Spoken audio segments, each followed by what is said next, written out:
The competition heats up as the Mackenzie Tour PGA Tour Canada stampedes into Calgary for the ATB Financial Classic. It's a really good event for us. I think it creates a platform for young golfers to fulfill their dreams. The race for the top 60 intensifies. And while some soar to new heights, It really felt like we were flying. others have their feet firmly planted on the ground.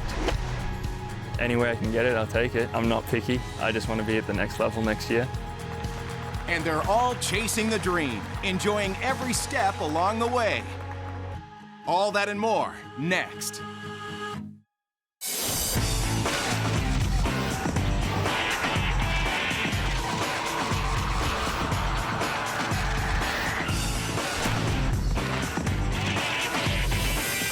This is the Mackenzie Tour PGA Tour Canada. From Edmonton, the Mackenzie Tour PGA Tour Canada headed south to Cowtown, where 156 players teed it up for the 2019 ATV Financial Classic in Calgary. Calgary is one of the most livable and lively cities in the world, so it's no surprise that players on the Mackenzie Tour have been hitting the links there for years. One of the longest running events on the schedule, Country Hills Golf Club hosted the ATV Financial Classic for the 4th consecutive year. And while the season may be winding down, the players are really revving up for the final run. I'm not too concerned with my position right now. I really have nothing to lose this next couple of weeks. The ATB Financial Classic is the first of 3 final events in the lead up to the Canada Life Championship. You just want to take every week as it is, where you're trying to go out and win and just perform well, make the cut, and play good golf. And so that's kind of what I'm focusing on for these last 3 events. In London, only the top 60 will have the chance to fight for their Corn Ferry Tour cards. It's definitely something you want to at least do. It's getting top 60 at the end of the year.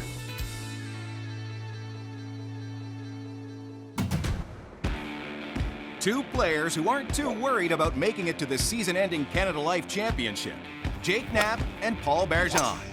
They each netted 2 early victories and came to Calgary #1 and #2 in the order of merit. Unlike previous seasons where the leader ran away with the race early, these two are locked in a battle for supremacy, with a little over $7,000 separating them. And the perspective is definitely different when you're at the top. It's nice to have that tight race. It never makes you feel super comfortable. You want to come up here and you want to play well every week, but we do have a short season, so I can just kind of let it keep on rolling. The last few years I played out here, obviously there's been Dan McCarthy and then Tyler Macomber, and these guys just beat everybody overall, by 20, 30,000 at the end of the year. And this year I feel like, still a guy that's number 5 on the money list can still win a couple times and make the top. With Lawrence and some of the other guys playing well, you don't want to be too comfortable with where we're at just because we got a little bit of a lead over them. All it takes is a couple weeks and you never know. So want to go out there, play well, and keep doing what we've been doing. We've both had high finishes and a couple wins. It's just nice to be in contention and see the weekend and be within striking range of the leader.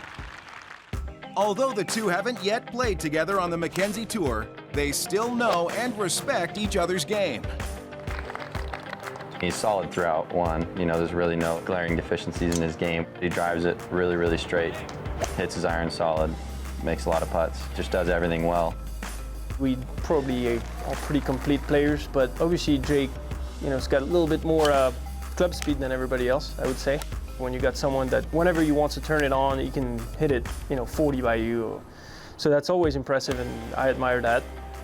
With just 4 events left on the 2019 schedule, they're that much closer to realizing their goals. But there is work still to be done. I want to keep doing what we've been doing, making as many cuts and being in contention, getting there on Sunday. You want to win as many times as you can, obviously, but definitely first is the main goal. I think the end goal is still wipe everything else from the past, treat these last 4 weeks like it's the start of a new tour, go out there, try to win. And if you're #1 through these next 4 weeks, then you're going to be in a good spot. Coming up on This is the Mackenzie Tour PGA Tour Canada. We hit the dirt with Ryan Ruffles, the 21-year-old Australian, currently sitting 18th in the order of merit. It was always going to be sport of some sort, I think, for me, and it just ended up being golf. And then we sit down with Stephen Franken, fresh out of college and looking toward the future. He's finished with 2 top 15s this season. I really just put a lot of energy in each shot. Really just taking a fearless approach to the golf course. All that and more when we return.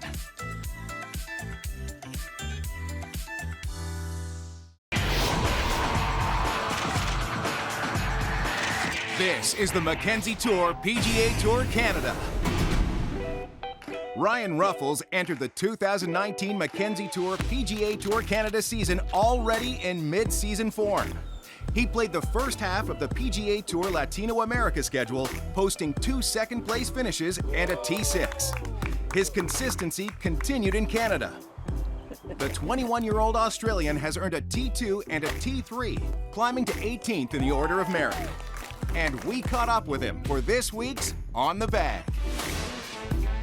Started the year down in Latin America, played pretty well down there, which gave me a chance to come up here during the summer. It's been great. It's given me a double opportunity to qualify for the Corn Ferry Tour next year, and hopefully whether it's here or down in Latin America, that's where we end up next year. I haven't really been able to put clean ball striking together for 4 days yet this year, but I've putted very consistently throughout the year, so it'll be nice when I get that kind of 4 rounds at Glick, and I think I'll be in a good spot when it does. Very competitive, grew up playing tennis, my sister did as well, and we both transitioned to golf. My sister plays at USC, so there's always competition. She's kind of risen pretty quick in golf, so now I got to make sure that she doesn't get bragging rights in that department. Between mum and dad being professional athletes and me being a pretty competitive person throughout any sport, that it was always going to be sport of some sort, I think, for me, and it just ended up being golf. When I was about 11, I was a pretty good tennis player, and then, I don't know, it was just the atmosphere around a tennis court for an 11-year-old wasn't very appealing. It was just very intense, and golf, to me, seemed more friendly at the time. So I kind of transitioned into there and started getting better at it. When I was 16 or so, I got into the top 10 in the world amateur rankings for the first time. It came earlier maybe than it does for some people, which is why I've kind of turned pro a little bit earlier, and tons of learning experiences, but now I'm pretty confident that I'm on the right track. Favorite movie? The new Spider-Man was pretty good. I enjoyed that, watched that pretty recently. Growing up, who were some of the golfers that you followed? Tiger's an easy choice, and then any of the Australians. Jason Day's been a really good mentor to me as a professional, taken me under his wing a little bit, so I'd say Jason's definitely someone I aspire to be like. I mean, I'm 21, so I'm still at an age where it's not too bad. It's a bit of fun. Get to travel the world, play some golf. I think will have me better prepared for next year if I do get to the Corn Ferry Tour, because that's a full season. If we had walk-up music to the first tee, what would it be? Oh boy. What am I listening to at the moment? I am very much a 21-year-old when it comes to music, so I'm gonna have to go with some rap music. And right now, I'm gonna say Polo G, Dying Breed is a song that I've been listening to a lot lately, and it's one that I like to walk up to. I was planning on going back to Latin anyway when they restart, but I'd love to finish at least in the top 10 up here and guarantee myself into final stage, and then be able to go down there and have a free swing at it. That was the goal of coming to play up here in the first place, and I'm trending that way. Any way I can get it, I'll take it. I'm not picky. I just want to be at the next level next year. Maybe like 5 years down the road. Playing on the PGA Tour, definitely winning PGA Tour events and just keep building on the same path, consistently winning and consistently contending out there, and that'd be great. And just like Ruffles, there are many young players working their way through the Mackenzie Tour PGA Tour Canada in 2019. Stoney Crouch has posted 2 top 10s already this season. The 25-year-old Texan currently sits 28th in the order of merit. Look for him on future leaderboards. University of Connecticut grad Zach Zabak is steadily moving up the order of merit. His best finish, a T5 here in Calgary. He also opened with a top 15 in Vancouver and is well on his way to earning a spot in the season-ending Canada Life Championship. 28-year-old Andrew Youn has been coming on strong as of late, making 4 of his last 5 cuts. His top 5 at the ATB Financial Classic vaulted him into the top 20 on the Order of Merit. When we first met Stephen Franken, he was making his professional debut in Vancouver. Eyes wide open and ready for the challenge. My expectations are high. I know I've got a good game and I know I'm ready to play professionally, so yeah, I'm excited. The 22-year-old North Carolina State University grad had just completed his college career. With a finance degree in hand, he leveraged his future on one thing, his competitive nature, and headed to the Mackenzie Tour PGA Tour Canada. I really just put a lot of energy in each shot. Really just taking a fearless approach to the golf course. Something I'm trying to adapt for this season. Making sure that I know exactly what I'm trying to do and I'm trying to execute something. So just being aggressive to good places. His strategy is starting to pay dividends. He's posted 2 top 15s thus far, climbing to 51st on the Order of Merit. He's in good position to earn a spot in the season-ending Canada Life Championship, reserved for the top 60 on tour. That also comes with status on the Mackenzie Tour in 2020. But with a few more events to play, anything can happen. Being here is kind of one of the steps that it takes now. I call it the Aaron Wise approach. I win in college, I win in amateur golf, then I win on the Mackenzie Tour. Okay, now I can move to the next level. I know it's a good step for me, and I know that it's going to teach me the things that I need to learn here in the first few months of professional golf.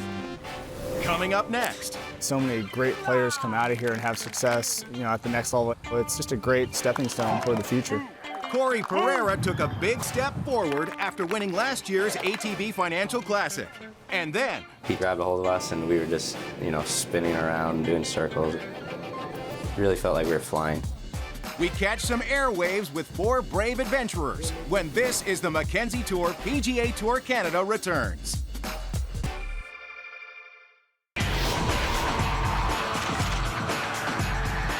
This is the Mackenzie Tour PGA Tour Canada. Tourjectory. It's not just a catchphrase, it's a mantra on the Mackenzie Tour PGA Tour Canada.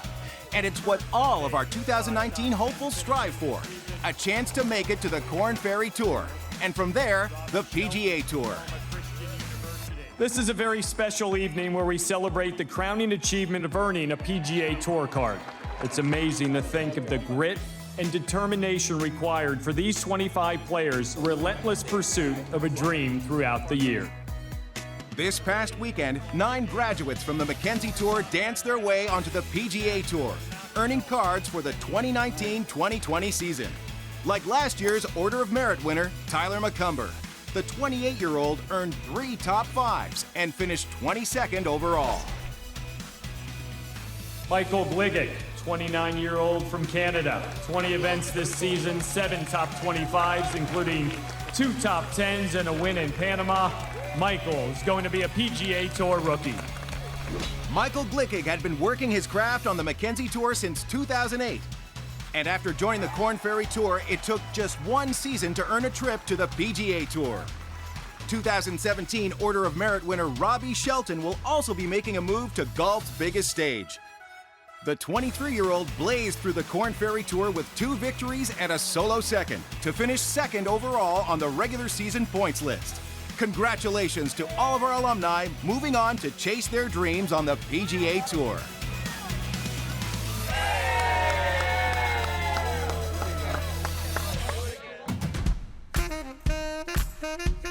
For Corey Pereira, Calgary marks a milestone in his career. Back in 2017 at the ATB Financial Classic, a final round 77 kicked him out of the running for the trophy. So when 2018 rolled around, he came out of the gates ready for redemption. We're taking a look back at that sweet victory in this week's Mackenzie Tour PGA Tour Canada playback. It's just another step forward in my career, and it just opens up a whole new level of opportunities for next year. But, I still have some work to do, so I'm still focused on that. Last season, University of Washington grad Corey Pereira set himself up to dominate the field at the ATB Financial Classic. 64, 65, 62, a perfect opening trio setting up a title run on Sunday. After his fumble the previous year, Pereira was going to ensure his day in the winner's circle would finally be realized. Flash forward to a final par on 18 and a cheering crowd. where the then 24-year-old captured his first Mackenzie Tour title, right here in the heart of Calgary. But his fairy tale story didn't end there. With only one missed cut all season and 2 more top 10 finishes, including a runner-up finish at the Mackenzie Investments Open presented by Jaguar Laval, Ferrara moved on to the Corn Ferry Tour. I just think you see so many great players come out of here and have success, at the next level and at the PGA Tour. It's just a great stepping stone for the future. And so far, Ferrara's already captured 3 top 25s on the Corn Ferry Tour. I would say I was the best today out of everyone. Okay. No, I'm kidding. No, I'm joking. I was probably like a 7 out of 10. 7 out of 10. Tucked into the heart of Calgary, a different kind of sport is creating quite the buzz throughout the city and North America. Body flight. And thanks to iFly, Mackenzie Tour PGA Tour Canada players Billy Walthouse, Zach Zabak, Eric Dietrich, and Shintaro Ban were able to suit up and learn just what it takes to become a first-class flyer. So when we come up to the door, we're gonna put our feet shoulder width apart. We're gonna look up at the ceiling, and then we're just gonna timber into the wind like a tree that got chopped down. Instructor was awesome. He knew exactly what he was talking about. I think he said he had like 7,000 hours in the wind tunnel, so felt pretty comfortable with him in there.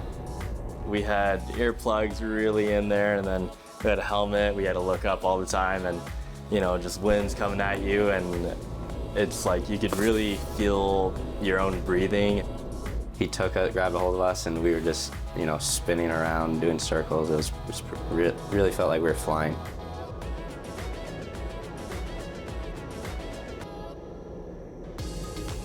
A lot of people don't realize that this is quite a large sport. We have world championships, we have nationals, like little regional competitions and stuff that we do on a regular basis. But this is actually being looked at for an Olympic sport. I was very, very impressed with how much practice it takes to do something like this. It looked easier than it was going to be, but it's definitely difficult. So happy I got to try it out. I always like when athletes come in. I think it's sometimes a little shock and awe for them to see what us instructors can do. With a newfound appreciation for this unique sport, the boys headed back to country hills and solid ground. Up next on the Mackenzie Tour PGA Tour Canada, it's a shootout at the ATB Financial Classic, where a familiar name finally breaks into the winner's circle.